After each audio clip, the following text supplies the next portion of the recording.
Et bonjour tout le monde. Alors aujourd'hui, j'accueille donc Cathy Lemas pour son ouvrage Les sirènes se noient aussi. Bonjour Cathy. Alors Cathy, Bonjour. aujourd'hui, présente-toi. Qui es-tu Cathy? Alors moi, je suis une femme d'âge mûr maintenant, on va dire. Je vis à la campagne, retirée pas retirée du monde, mais quand même pas mal. J'ai beaucoup de mal maintenant à aller dans le monde parce que j'ai subi quelques traumatismes dans ma vie qui font que je me suis retirée et il m'a fallu ça pour me reconstruire.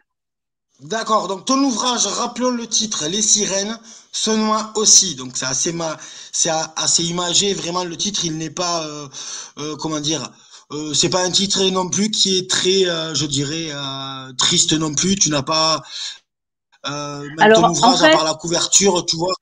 Voilà. ouais, en fait, Explique-nous un petit peu. j'ai voulu ce titre-là parce que en fait, les sirènes l'imagination, on va dire de chacun, une sirène, c'est une très belle femme et qui joue de ses charmes pour attirer les hommes et donc moi j'ai les sirènes se noient aussi parce que ça elles attirent les hommes et elles les noient elles les attirent avec leur chant et leur beauté, et c'est pour mieux les noyer et les dévorer. Et en fait, ce titre-là était pour moi assez significatif parce que pour montrer que les sirènes aussi peuvent se noyer et les hommes peuvent aussi leur faire du mal et aller très loin entre D'accord. les deux. Alors, ton livre est une, comment dire, c'est une expérience personnelle, on est d'accord, Oui, c'est euh, tiré de mon tirée expérience. d'histoires réelles. Ça veut dire que dans ton Ouais. livre, tu as romancé aussi. Oui, c'est romancé malgré tout. Oui, oui, bien sûr. Oh, j'étais obligée de le romancer. J'avais besoin de ça. J'avais besoin d'avoir une héroïne, Sarah en l'occurrence, pour pouvoir me détacher complètement de cette histoire qui est quand même très très lourde et que j'ai revécu moi malgré tout en l'écrivant. Mais par l'intermédiaire de Sarah, ça me permettait d'avoir un recul suffisant pour continuer à l'écrire. D'accord. Et cette expérience personnelle-là, pour situer un petit peu, c'est quelque chose que tu as vécu beaucoup plus jeune. Tout à fait. Là, il m'a fallu presque 30 ans pour accepter déjà ce qui m'était arrivé, ne plus me considérer comme un, euh, comment dire, comme fautive, ne plus en avoir honte et réellement me dire, mais tu es une victime, tu n'as rien fait de mal au bout du compte, c'est toi qu'on a manipulé, tout est venu de l'autre, mais certainement pas de toi. Toi, tu as malheureusement joué de malchance, si on peut dire, à un moment où tu étais fragile dans ta vie et tu es malheureusement tombé sur un bourreau, sur un être abject qui t'a manipulé et qui voulait te conduire très loin. D'accord. Donc ce bourreau, comme on va l'appeler, on ne citera pas de nom, on n'a pas besoin de savoir Non, de nom, rien, mais non. on a besoin de savoir le contexte un petit peu de la situation dans laquelle tu as vécu, puisque j'imagine qu'aujourd'hui, tu vois, dans la vie, on entend beaucoup parler de la cause féminine. Tu vois, on est dans une Mm. société où on est forcément beaucoup plus décomplexé qu'à une certaine époque. Mm. On est en 2023, 2024. Toi, pour situer l'époque à laquelle ça t'est arrivé à peu près par rapport à Alors, nous, tu dis à 30 ans. oh, ouais, c'était les années 90. Donc, le monde était complètement, il n'y avait pas MeToo, bien entendu, il n'y avait pas, la parole de la femme n'était pas C'est ça. écoutée, autant qu'elle l'est aujourd'hui, en tout cas. Et effectivement, c'est ce qui a fait aussi que moi, pendant des années, bah, je me posais pas en victime, je voyais pas, je voyais la chose sous un angle complètement différent. Et d'ailleurs, je Voilà, c'est m'étais ça. complètement, comment dire, ré- ré- sur moi-même, je m'étais complètement, comment, Enfermé, oui, oui, tu étais renfermée, renfermé. Et, renfermée, tout, ouais. et tu avais, j'imagine, l'impression que tout, en gros, tout était ta faute, quoi, alors que il y Quelque a cette part, oui, situation. parce que, ouais, quelque part, oui, parce qu'en plus, la personne avec qui j'ai vécu et qui m'a fait subir tout ce traumatisme énorme, faisait en sorte de me, c'était toute la finesse, on va dire, de sa manipulation. C'est-à-dire que il m'inculquait le fait que c'était de ma faute et c'est moi qui le voulais. Tout ce que je faisais, c'était moi qui le voulais. Ça venait pas de lui. C'est pas, vous voyez, enfin, c'est très subtil Ouais, comme je manipulation. vois ce que tu veux dire aujourd'hui. Et tu as vécu ces sévices combien de temps dans ta vie? 5 ans. 5 ans, donc tu étais avec une personne, voilà, qui manipulation, etc. Mais alors, est-ce qu'on peut avoir juste enfin, un exemple, voilà, tu vois, tu comprends ce que je veux dire, pour qu'on Hmm. puisse, on puisse un petit peu se projeter, savoir un petit peu, tu vois, enfin pas des détails, mais savoir un petit peu le genre de choses que tu as pu vivre au quotidien et les genres de sévices psychologiques aussi, puisqu'on en est là, c'est-à-dire que, voilà, tu étais complètement, tout était ta faute alors que pas forcément. J'étais complètement sous emprise. J'étais complètement sous emprise. Il m'avait vidé le cerveau. J'avais plus aucun, comment dire, jugement. Je pouvais plus émettre aucun jugement. J'avais perdu mon libre arbitre complètement, Donc en fait, voilà, complètement. tu vois, J'étais un pantin et c'est lui dont lui tirait les ficelles complètement. Je vais même aller plus loin. Il a berné tout le monde par rapport à cette situation, y compris le milieu médical. C'est-à-dire que les médecins le croyaient lui. On ne me croyait pas. De toute manière, c'était moi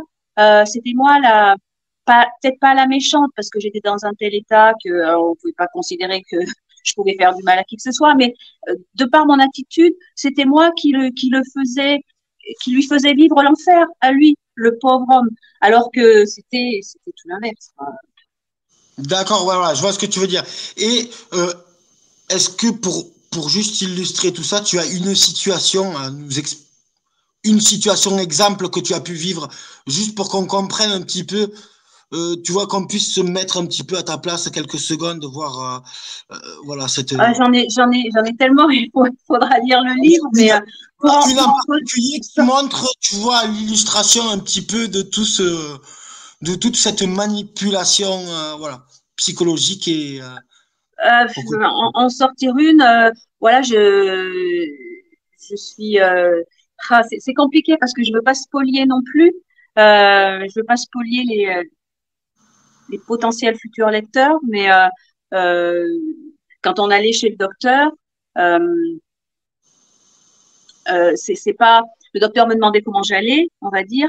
Bon, moi, je faisais à l'époque, pour se remettre un petit peu dans le contexte, je faisais 30 kilos, j'étais anorexique, j'étais dépressive, mais c'était entretenu par cet homme-là, c'est lui qui me donnait les cachets et qui me maintenait dans cet état de dépression avancée, je dirais, hein, parce que dépression, le mot est faible. J'étais anorexique, je faisais 33 kilos. Donc, c'est-à-dire que 33 kilos, c'est-à-dire que je levais un bras, je tombais presque dans les pommes, quoi. voilà, Voilà. tout à fait. J'étais plus capable de faire quoi que ce soit. J'étais arrivée au point où j'avais une minerve pour tenir ma tête parce que j'avais plus assez les muscles de mon cou n'étaient plus assez forts pour soutenir ma tête. Donc, j'étais vraiment devenue, quand je vous dis un pantin, une morte vivante. C'était impressionnant.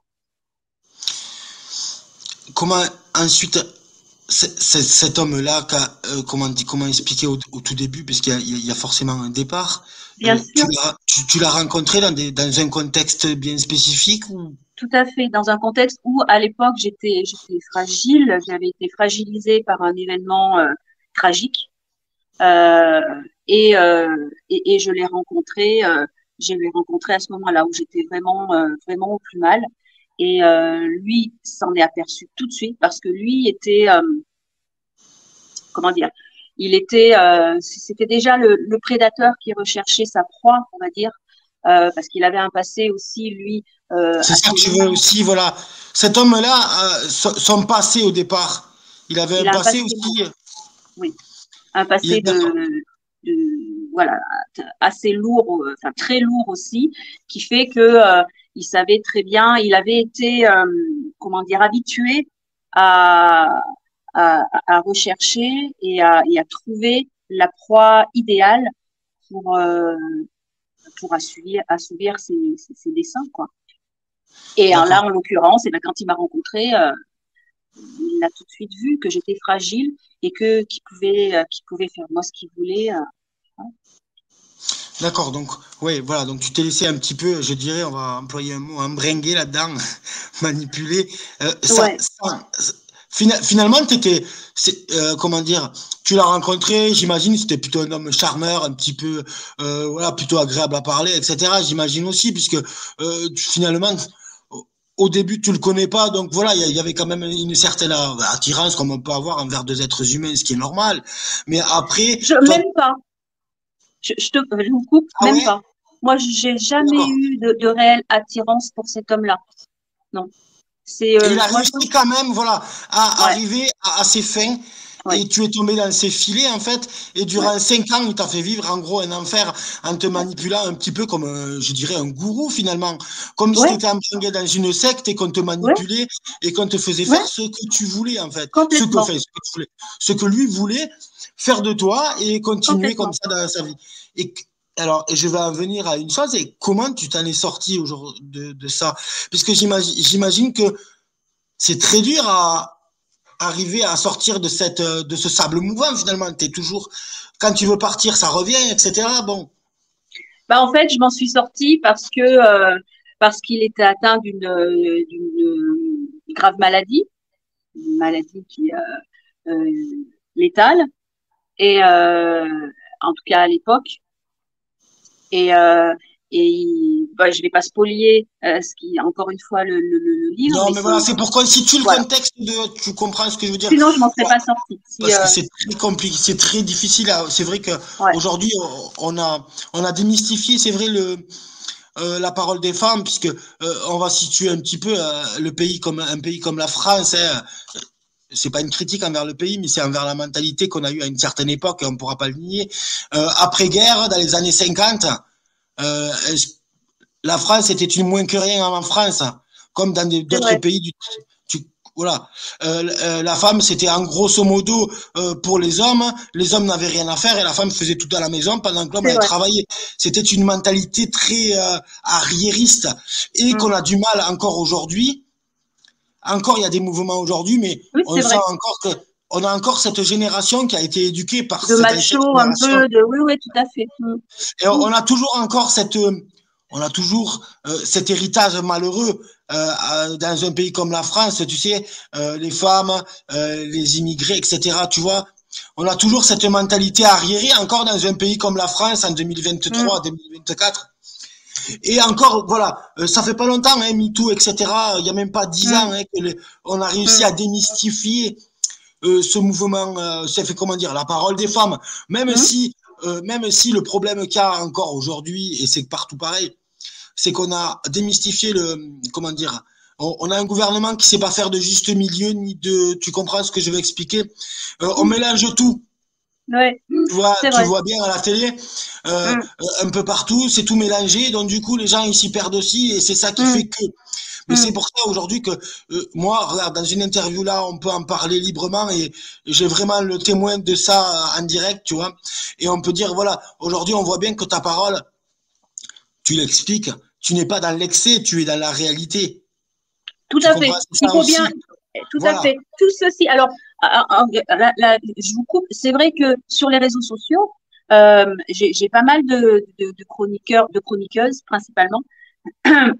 C'est un bouquin qui est très clivant parce que j'ai énormément de chroniqueurs, de chroniqueuses qui n'en reviennent pas, qui sont abasourdis par ce qui m'est arrivé. Et j'en ai deux ou trois qui m'ont dit, mais enfin, on n'a pas voulu aller au bout parce que on n'y croit pas, c'est pas possible, ce n'est pas possible. Et ça m'a même pas étonnée parce que moi, durant ces presque 30 ans où je me suis reconstruite, j'ai été un petit peu aussi victime de ce que j'appelle le, le syndrome du déporté, c'est-à-dire que je préfère ne rien dire sur ce passé plus que lourd plutôt que d'en parler et de faire essayer d'accepter l'inacceptable. Parce que c'est ce qui m'est arrivé, c'est hors du commun. J'aurais dû mourir 100 fois. J'ai et effectivement, je peux comprendre les gens qui n'y croient pas, mais c'est tout ce qui s'est déroulé, tout ce que je relate, toutes les anecdotes que alors c'est romancé bien entendu parce que j'étais obligée de Voilà, c'est romancer. ça. Tu peux pas non plus mettre. Il y a des choses, j'imagine, qui sont à Voilà, la fois graves et choquantes, et tu n'es pas. Tu es là pour quelque part faire un témoignage, mais sans c'est non ça. plus choquer les gens. Tu vois ce que je veux dire? Tu vas pas raconter des choses qui peuvent être terrifiantes aussi que tu as vécues. Enfin, tu peux les raconter, mais Alors, autrement. alors, il est quand même très très dur, hein. Je pratique pas la langue de bois. J'ai mis plus de 30 ans à l'écrire. C'était pas Voilà. pour enjoliver non plus Non, ce qui s'est passé. J'enjolive pas du tout. C'est en cela qu'il est quand même assez violent. Mais c'est romancé. Alors déjà parce que je parle pas à la première personne. J'ai Sarah. C'est l'histoire de voilà, Sarah. oui, tout à fait. Et puis ensuite, il y a certains moments où je suis obligée de romancer. Quand je parle pour mon bourreau, forcément, voilà, là c'est romancé.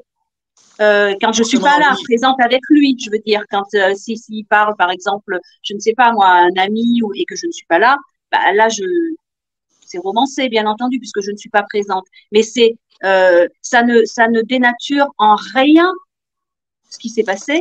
Voilà. Et, euh, et voilà, quoi. Réellement, tout s'est produit comme je l'ai raconté, malheureusement. Et après, alors, une question que je me pose aussi, tu sais, euh, quand il t'arrive ça, le moment, t'es dans cette vie, donc ça dure 5 ans, Hmm.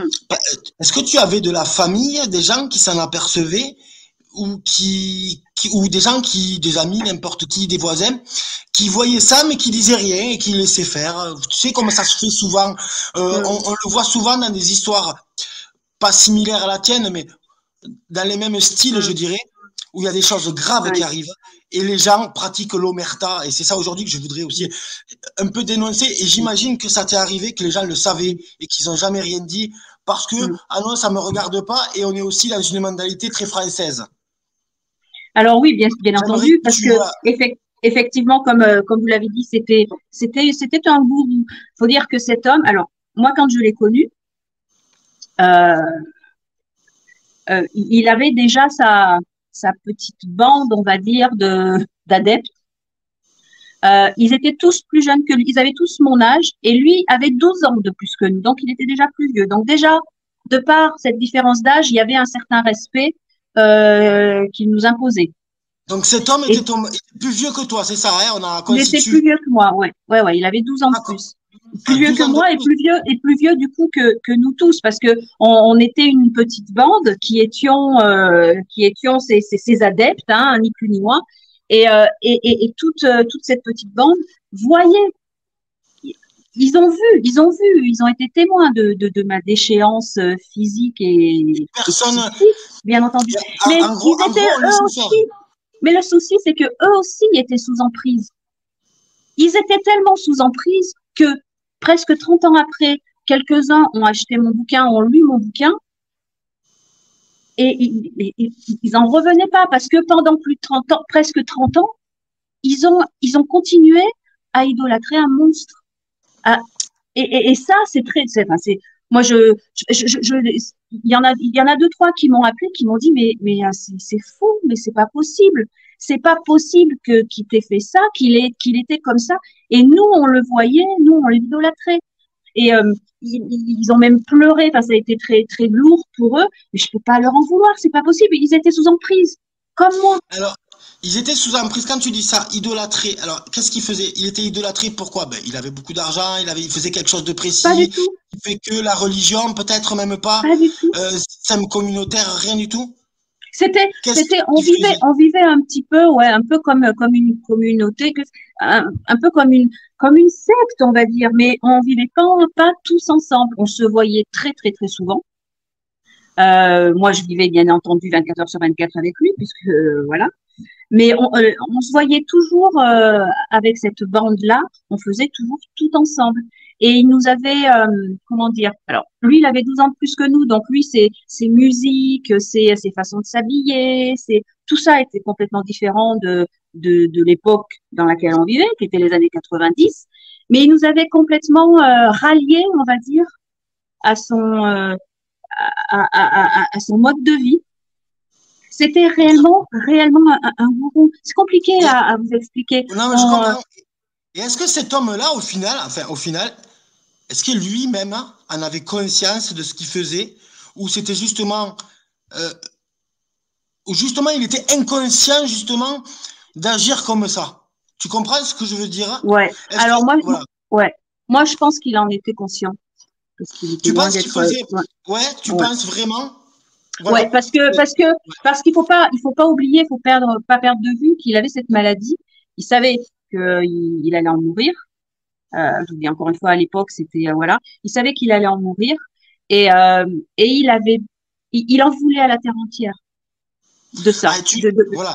Et Et tu penses c'était qu'en faisant ça, sachant qu'il allait mourir, tu comprends ce que je veux expliquer? il avait plus Voilà. rien à perdre et non seulement il Ah, avait plus rien à perdre, mais en plus il se disait, moi c'est ce que j'explique d'ailleurs. Il voulait que que que le monde le voit comme, en tout cas avec moi, comme une bonne personne qui a malgré sa lourde maladie, été quand même altruiste au point d'aider sa pauvre femme qui, elle, était en train de se détruire, alors que c'était lui qui était enfin, c'est pour ça que je dis, faut pas perdre le fil de cette histoire, parce il qu'on voulait peut en très bien gros entraîner les gens là où il allait lui, à voilà, la mort. exactement. Et pour que, une fois décédé, une fois mort, on continue à l'idolâtrer. C'est ce qui s'est passé d'ailleurs, puisque tous les membres, les amis qu'on était, le petit groupe qu'on était, ont continué à l'idolâtrer pendant presque 30 ans jusqu'à ce que je sorte ce bouquin. Donc quelque part, il a gagné. En tout cas, il a gagné pendant presque 30 ans.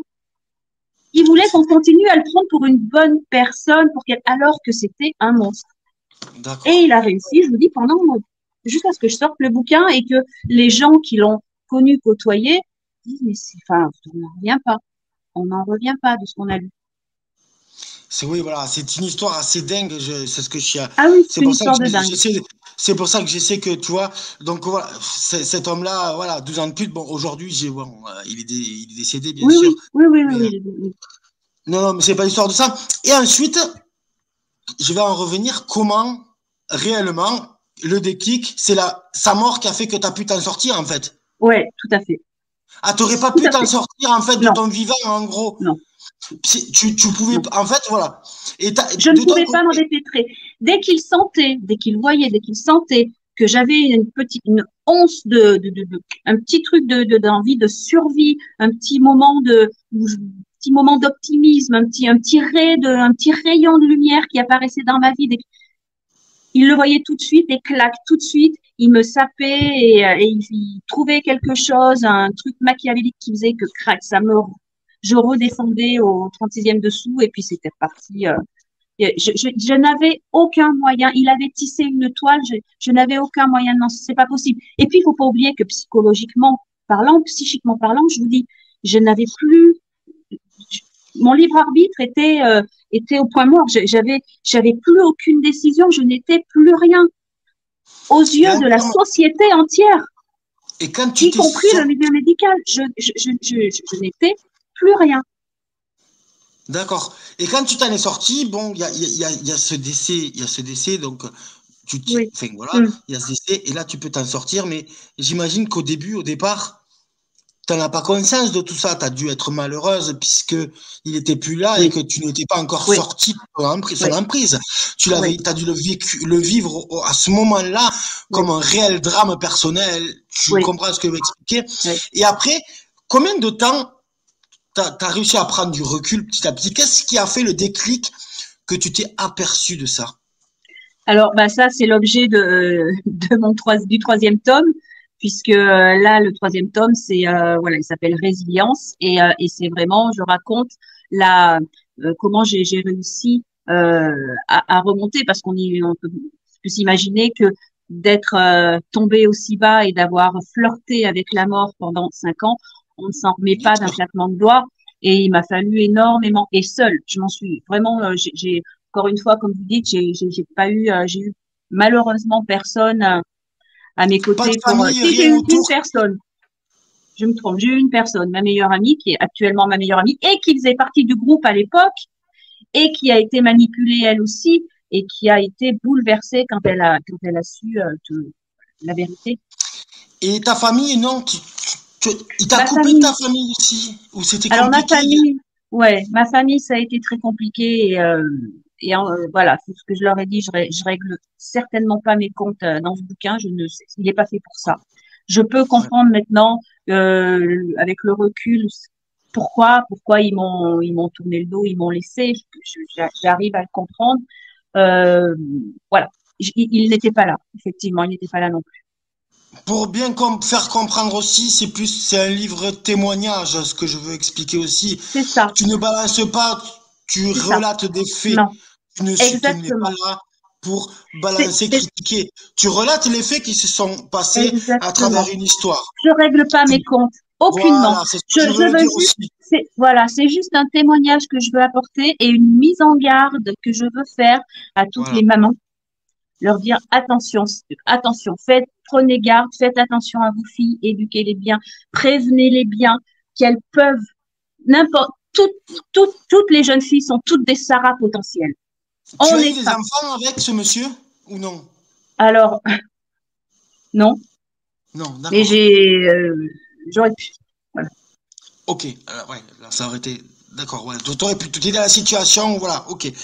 D'accord, je comprends tout à fait la situation. Donc voilà, aujourd'hui, ton livre, un témoignage et un avertissement aussi aux jeunes filles qui tombent dans les griffes des Ouais. fois d'hommes voilà, qui sont les, des les manipulateurs. jolies, les belles jeunes filles qui sont jolies, qui sont bien apprêtées, maquillées, pomponnées, coiffées, attention les filles, attention les petites minettes, faites attention, vous avez énormément de prédateurs autour de vous.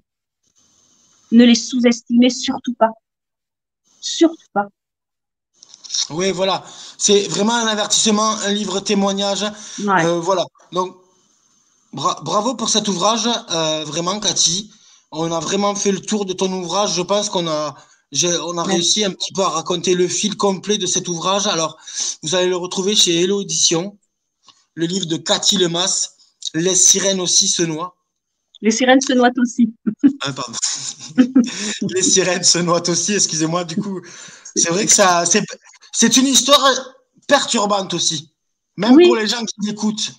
Même ouais, moi, vous voyez, tu vois là, quand je t'écoute, tout ça, c'est vrai que c'est perturbant de se dire ça, de putain, qui a fait, excusez-moi du mot, mais il y a des gens comme ça, oui. ça, non, aujourd'hui, on est, Mais comme je dis pour quelqu'un toujours, qui n'a plus rien à perdre, pour quelqu'un qui n'a plus rien à perdre et qui en veut parce qu'il est malade, hein, parce qu'il est malade aussi dans sa tête, quelqu'un qui est malade dans sa tête et qui n'a plus rien à perdre parce qu'il va mourir, peut faire tout ce qu'il veut en fait. Il s'en fiche, il n'a plus rien à perdre. Et c'est exactement ce qui s'est passé malheureusement. Il n'avait ouais. plus rien à perdre, donc voilà. En tout cas, voilà, tu es une femme extraordinaire, tu as réussi à te sortir voilà, de tout ça. Tu as réussi aujourd'hui, allons sur quelque chose de plus heureux, je dirais. Aujourd'hui, tu vas bien, Aujourd'hui, je vais très bien, oui. tu vas mieux, tu sors, tu vois, tu as Ah des oui, amis, voilà, oui, oui. aujourd'hui, voilà, tu es tu es dans une vie qui te correspond aujourd'hui. Exactement, exactement, qui me correspond, oui. Mm. Voilà. Et dans laquelle tu t'épanouis, voilà. C'est ça aujourd'hui, on veut savoir de tes nouvelles aussi, puisque, ouais, bon, voilà. Et aujourd'hui, ça va mieux vraiment ou tu as encore des Ah, séquelles de ces complètement. moments-là?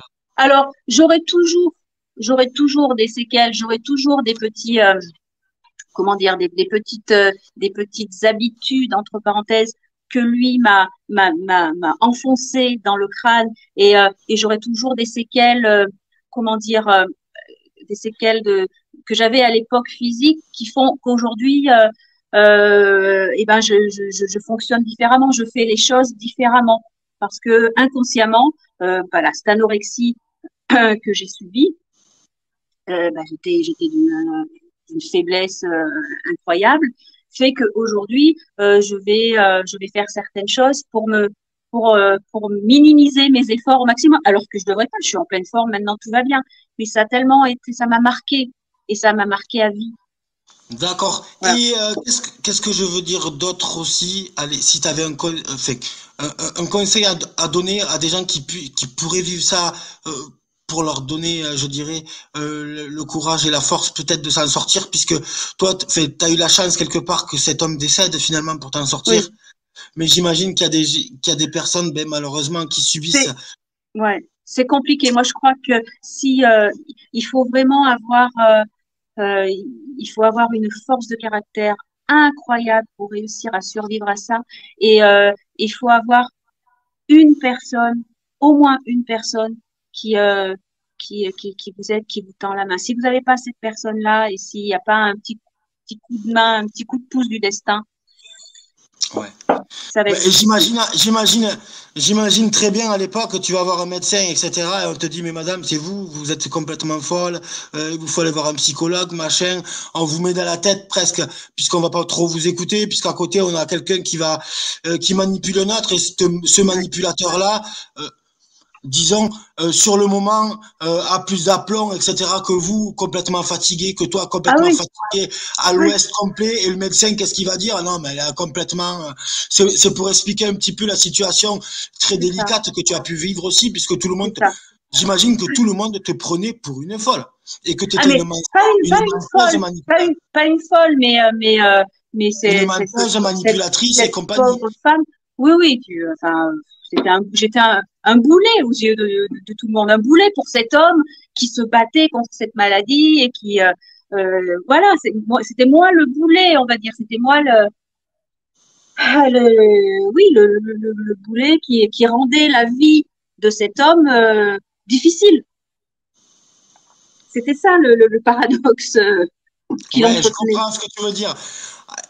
En tout cas, je te souhaite un grand courage et que, que ta vie soit heureuse. Ah, mais Et tout va bien sois maintenant. C'est heureuse, et gentil. vraiment, que tu sois heureuse après tous ces moments.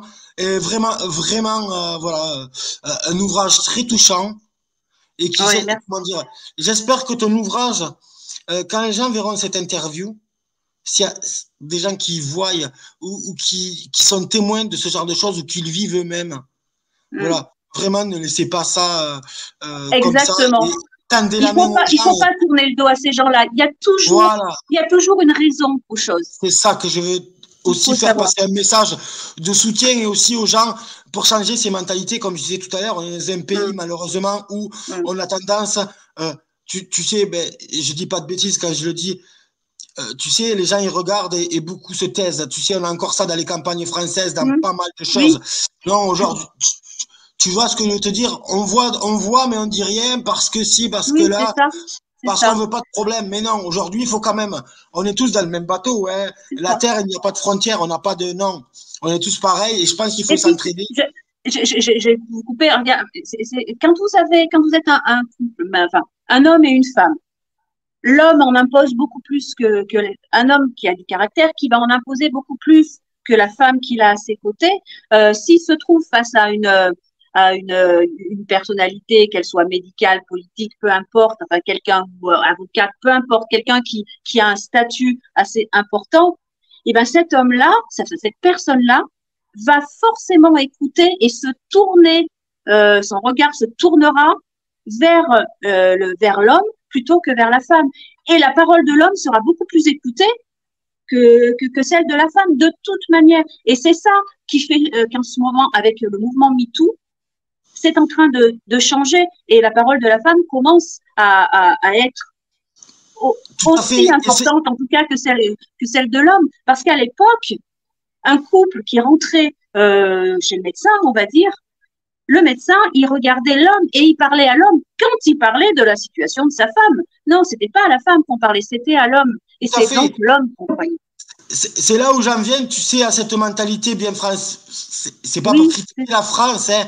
C'est pas une critique, c'est une constatation. Moi, j'ai oui, 34 ans et oui, voilà. Si tu regardes la chronologie française et l'histoire générale de notre pays, oui, c'est malheureux parce que tu vois ce que je veux te dire.